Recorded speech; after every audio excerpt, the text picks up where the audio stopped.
श्री गुरु चरण सरोज रज निज मन मुकुर सुधार वरनौ रघुवर विमल जशो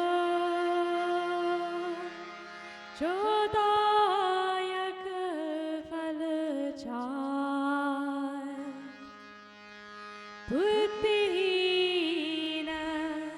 तनु जानिके सुमिरो पवन कुमार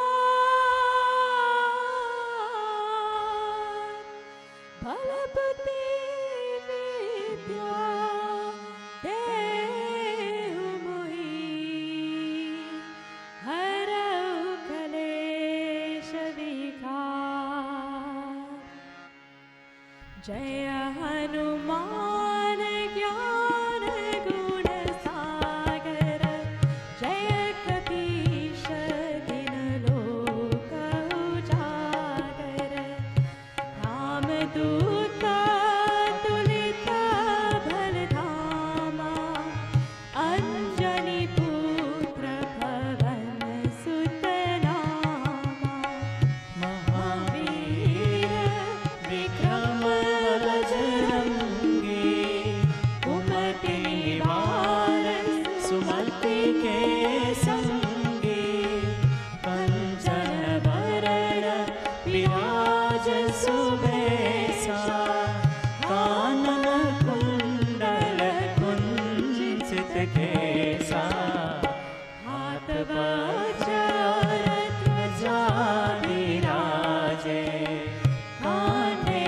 मूंज जनेऊ साजे शंकर सुवन केसरी नंदन तेज प्रताप महाजगवंदन विद्यावान गुणी अति चातुर राम काज करिबे को आतुर प्रभु चरित्र सुनिबे को रसिया राम लखन सीता मन बसिया सूक्ष्म रूप धरे सिंह दिखावा विकट रूप धरे लंक जरावा भीम रूप धरे असुर संहारे रामचंद्र के काज सवारे लाय सजीवन लखन जियाए श्री रघुवीर हर्षि उर लाए रघुपति कीन्ही बहुत बढ़ाए तुम मम प्रिय भरतहि सम भाई सहस बदन तुम्हरो यस गावे हस कहि श्रीपति कंठ लगावे सनकादिक ब्रह्मादि मुनीसा नारद सारद सहित अहिसा यम कुबेर दिक्पाल जहाते कवि कोविद कहि सके कहाते तुम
सुखल है तुम्हारी सरना, तुम रक्षक काहू को डरना।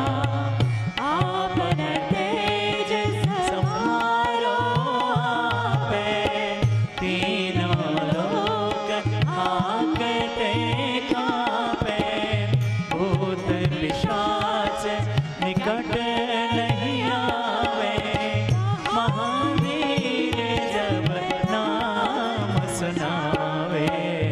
नासे रोग हरे सब पीरा, जपत निरंतर हनुमत वीरा। संकट ते हनुमान छुड़ावे, मन क्रम वचन ध्यान जो लावे। सब पर राम तपस्वी राजा, तिनके काज सकल तुम साजा।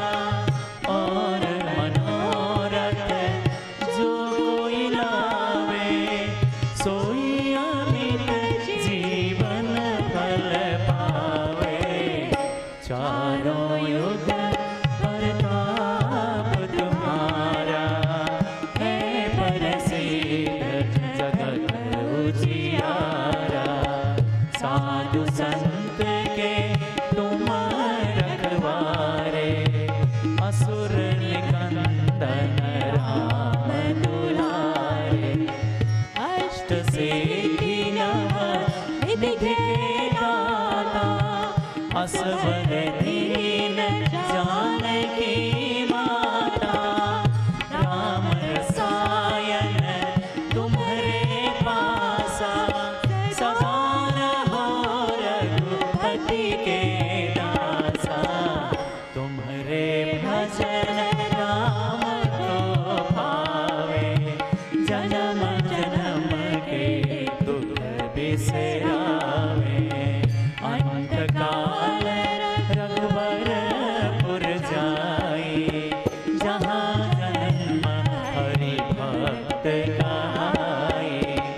और देवता चितन धरई, हनुमत से सर्व सुख करई। संकट कटे मिटे सब पीरा, जो सुमिरे हनुमत बलबीरा। जय जय जय हनुमान गोसाई, कृपा करहु गुरुदेव की नाई। जो सतबार पाठ कर कोई, छोटहि बंदी महासुख होई। जो यह पढ़े हनुमान चालीसा, होय सिद्धि साखी गौरीसा। तुलसीदास सदा हरि चेरा, कीजे नाथ हृदय महडेरा। कीजे नाथ हृदय महडेरा।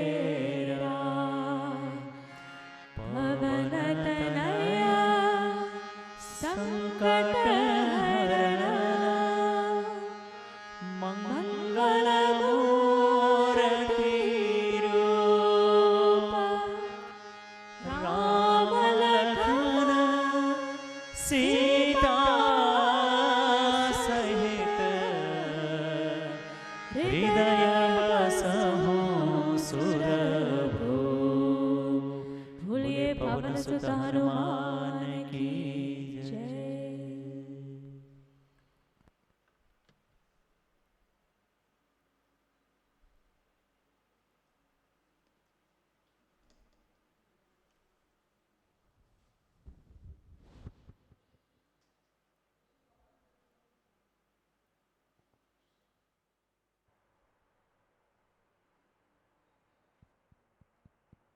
Welcome to Satsang. It's such a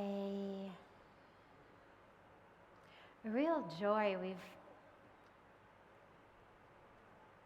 started a new system today where we're coming to you from the sacred temple area, and where just before satsang we have beautiful bhajan and kirtan with Dilipji and our beautiful, beautiful Sangeet and Kirtan team, whether it's Shreya or Richa or Karen or Nandini, one of them will be joining Dilipji in the Kirtan and the Bhajan before the Satsang. So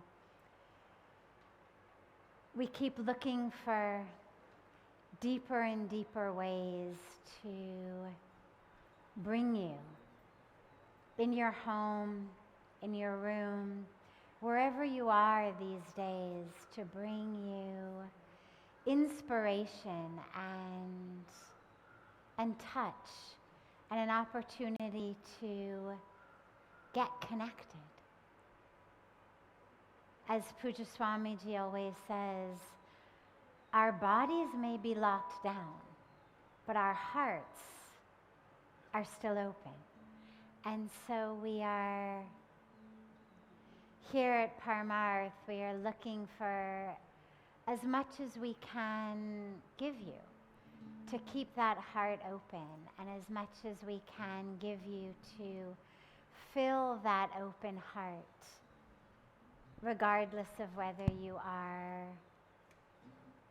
in one room, in 3 rooms, in 5 rooms, whatever your home may be in these days of lockdown, to give you that divine touch. So it's beautiful and always a real joy and a real blessing to connect. We will also try to keep more to the daily schedule of joining you every day. And so feel free to keep sending in. I know so many of you do every day, but just to keep reminding you, this is for you. Through this camera, through these wires, through this technology, through this extraordinary science and the waves and however it works, we are able, sitting here on the banks of Ganga, sitting here in Rishikesh, sitting here in this sacred temple, to come to you and to be with you in your homes, especially in this time of such possibility and also such tragedy. So we're there. Whatever today, tomorrow, the next day brings in our lives, we're there to be connected with you. Starting with a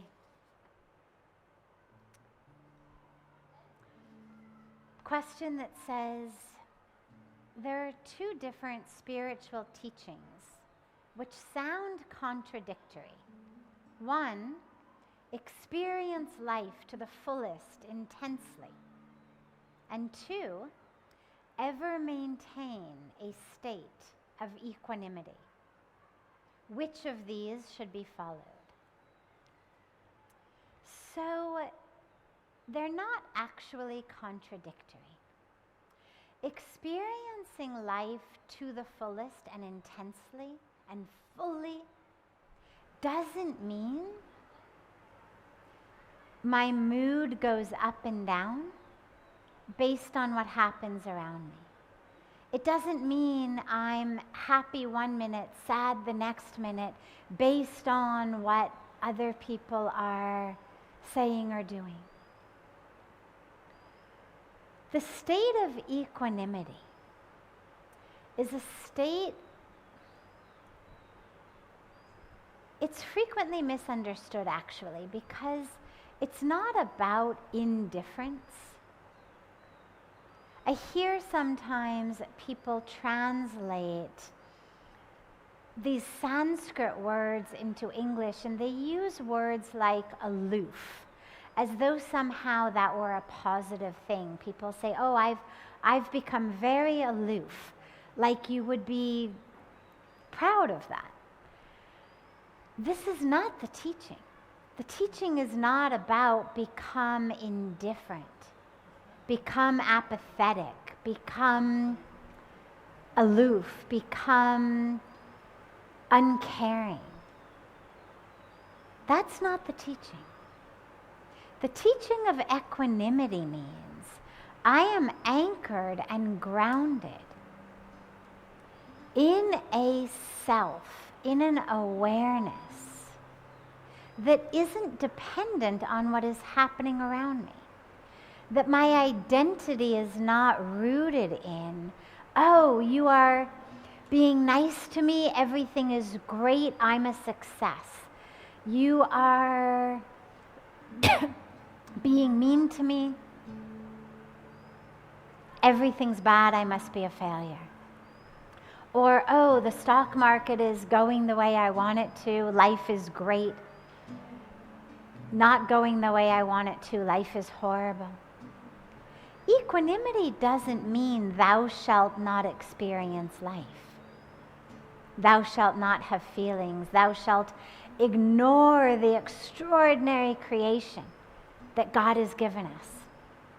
Those flowers and their fragrance, ignore them. The sound of the birds, ignore it. That's not what equanimity means. Equanimity simply means recognize you're not the wave, you're the ocean. You're not the fluctuations. When we talk about yoga as the stilling of the fluctuations of the mind, that's the equanimity that we are talking about. It doesn't mean, oh, I'm never going to love the way a flower smells. I'm never going to love the way that beautiful music sounds, or the way that singing birds sound, or the way that a cup of beautiful water tastes on a hot day, or a cup of hot tea tastes on a cold day. Doesn't mean that. So these teachings are not contradictory at all. In fact, if you take them a step deeper, it's actually the same teaching. The more fully I really live life and really drop deeply into the truth of life, the less impacted I am by the waves. If I'm really living life, not just, oh, that was a fun shopping trip, or oh, that was a nice party, or oh, yeah, I went out with my friends and had a good time. But really living life, really connecting with the source of life. That's what it's about. It's about connection. I could shout into this microphone all day long, but it wouldn't have an impact if it wasn't plugged into the electricity. And so that connection is what's required. It's not about how much you shout or about what you say. It's about the connection to the source. Living life to the fullest is living life deeply connected to that source, to the source of joy, the source of peace, the source of awakening, the source of everything. That is the fullest of life. That's what we are here to do.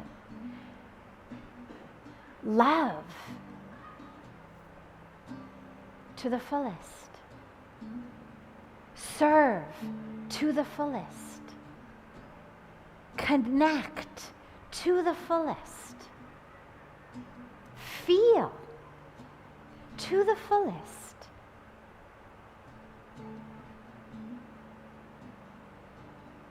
But realizing that ultimately who you are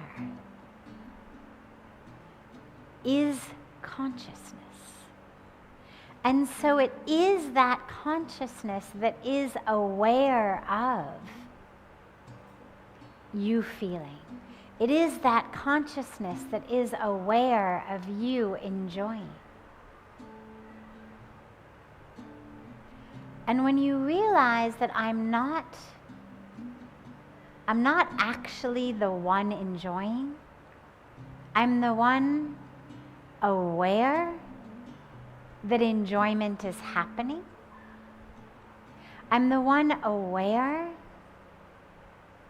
that service is happening. I'm not the doer. I'm the one aware. I am the awareness of the doing. And so when you're able to touch that, and that is living life to the fullest, because the fullest means full awareness, full truth. Life to the fullest doesn't mean be sure to hit every party on your block.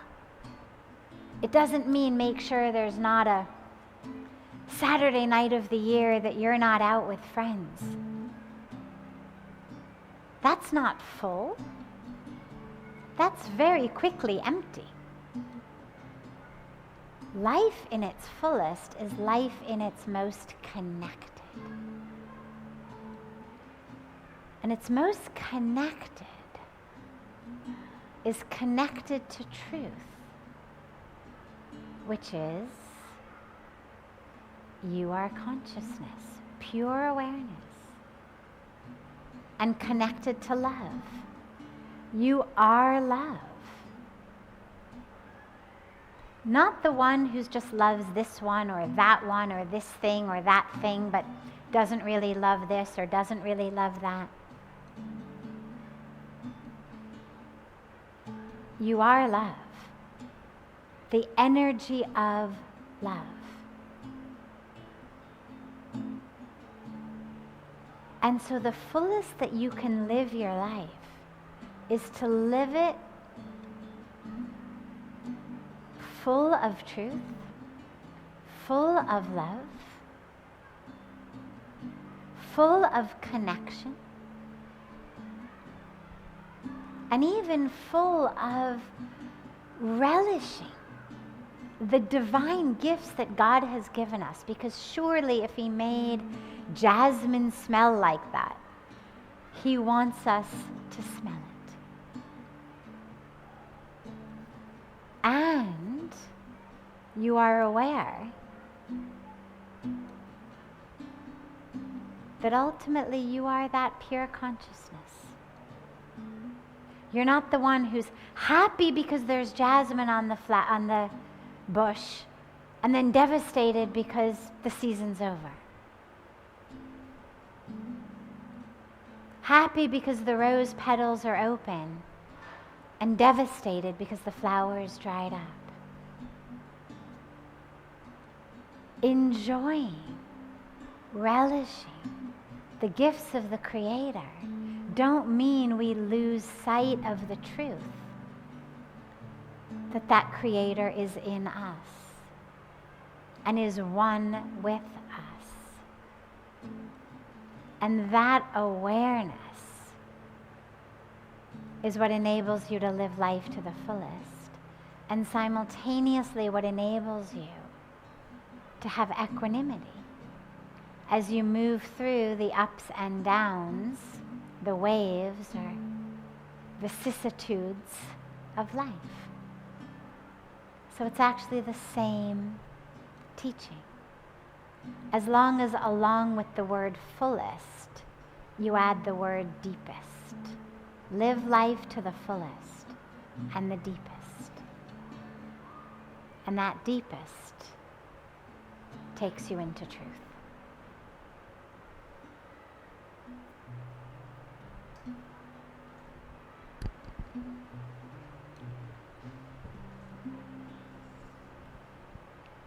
Sujata Bhattaji on Facebook has asked, Ma, why is it so hard to let go of all kinds of attachment? Why does attachment bring us so much pain? So,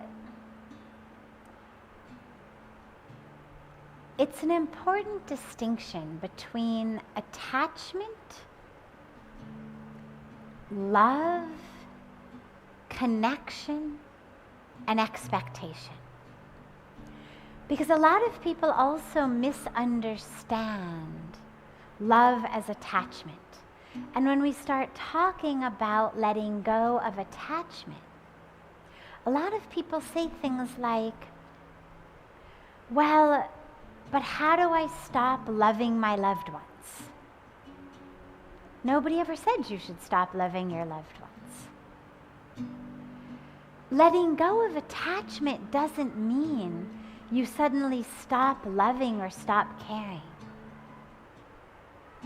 That's not the teaching.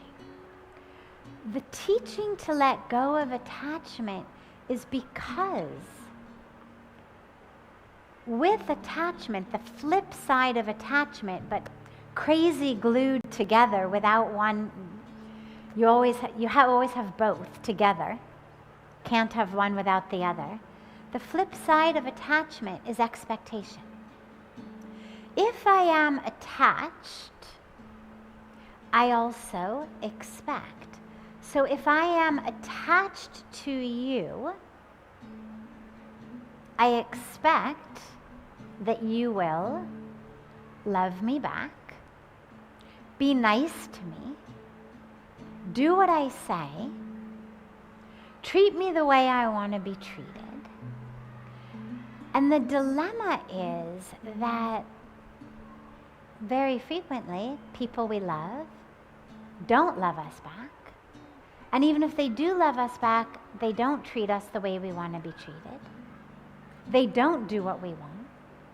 And then we become frustrated and upset.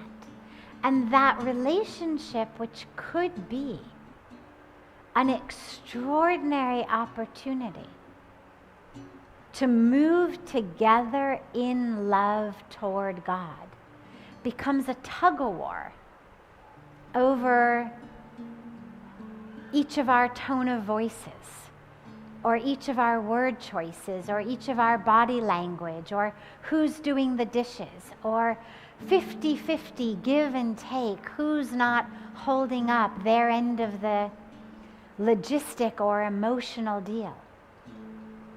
And then love becomes painful, conflicted, stops being love, becomes bargaining, contract, negotiating, tug of war. And so letting go of attachment is letting go of the expectation that those you love will do or say or feel anything you want. But it doesn't mean you shouldn't love them. By all means, love them. But love them as an exercise, an opportunity in unconditional love. Can you just love them? And can the reward for you be the experience of love within yourself, rather than the reward of love being what I'm going to get from you? The reward of love is, it feels so good inside to love you. And if that is your reward, then you can love. without the expectation, and therefore without the conflict and the pain. The way to let go of the attachment is, number one, recognize that actually the attachment is suffocating all of the goodness of love. That you are actually destroying that which to you is the most precious. Your attachment is strangling it and suffocating it and killing it. And so, first of all, if you really want to hold on to the love, you must let go of the attachment. And if you really realize that that attachment is going to be the death of the love, and if you really want to hold on to the love, you'll let it go. The other thing to do is to recognize we don't have any control over other people anyway. Even if I say, okay, I'm not going to let go of attachment. Not going to let it go. I'm going to stay attached. Okay. But you still don't have any control. You staying attached has no impact on whether that person is going to love you back, is going to do what you want, is going to speak the way you want, is going to treat you how you want. The only thing your attachment guarantees is your own misery. And so you let go because you realize with gyan, with buddhi, when we speak about introspection, wisdom, inquiry, self-study, this is the stuff, this is the inquiry. Why am I holding on to something that's causing me such pain?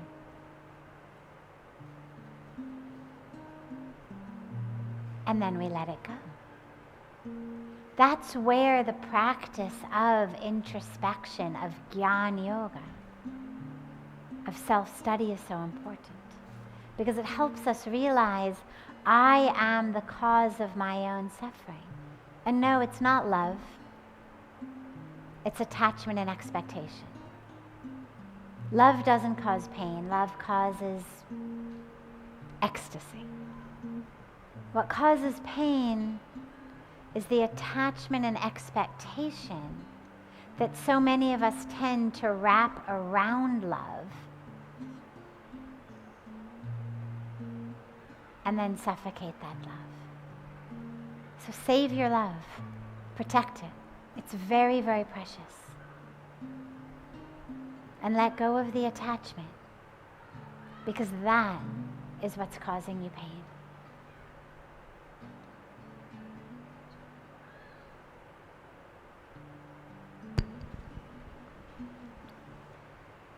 This is quite a long personal question, but I think it's still relevant. And it's anonymous. I'm from the city, and after marriage, I moved to a very small town where there are few people and no hustle and bustle. It's calm and serene, but it's hard to adapt to this lifestyle. In the city, time used to go quickly, but now I keep waiting for the day to end. I can't discuss this with my family members because it was my choice to settle here. What should I do? This is affecting my relationship with my husband. So, first of all, on a general sense, marriage always is a sacrifice. Always. Even if it's just something as simple and little as your favorite type of food, or what temperature you keep the thermostat on in the house, or what TV show you're watching, what music you're listening to. There's always a degree of sacrifice. And it's especially true in a culture and in a world where You are leaving your home and going somewhere else. Interestingly, I am sure there are many, many, many young women out there who come from very small villages where they had maybe their own animals and they heard the roosters in the morning and stars were there in the sky in the night and it was quiet. And then they got married and now they're in a big city and they can't sleep and they can't think and it's so chaotic and hectic and they're crying and dreaming of going back to the small town. And so this has to do with really just what we're used to, what we grew up with, what's comfortable for us. But it's important for you to recognize, number one, that if this marriage is right and this relationship is right, you need to make living where you're living work unless your husband is prepared to pick up and come into the city. Sacrificing love, marriage, a beautiful relationship, just over where you're going to live is not a choice I would recommend. There are an innumerable number of people in the world living in perfect places, perfect homes in perfect cities, in perfect places of the world, who are miserable because they don't have a husband, a wife, a partner. So the relationship, the love is more important. Teach yourself how to be grateful for where you are. You've got clean air. You've got quiet and stillness. You probably have stars in your sky. Maybe you've even got some animals where you are. There is a reason that in a spiritual world, people tend to go to nature, to ashrams, to hilltops for spiritual practice. Because it's very beautiful. There is something very, very objectively precious about a simple life that is not needing the hustle and bustle of the city to keep me engaged. Allow for a little bit of stillness in your life. Allow for a little bit of quiet. Find a space within yourself that is able to have your nervous system start to match the vibration of the small town. Enjoy being able to take walks, for example, in a place that is probably much safer than the city you're from. Enjoy the quiet. Enjoy the slowness. It is actually much, much healthier on every level. And allow your own mind to quiet down. Every time you think, oh, I wish I were in the city, just go outside. Breathe the fresh air, take a walk, smell the flowers, listen to the birds. You'll adjust.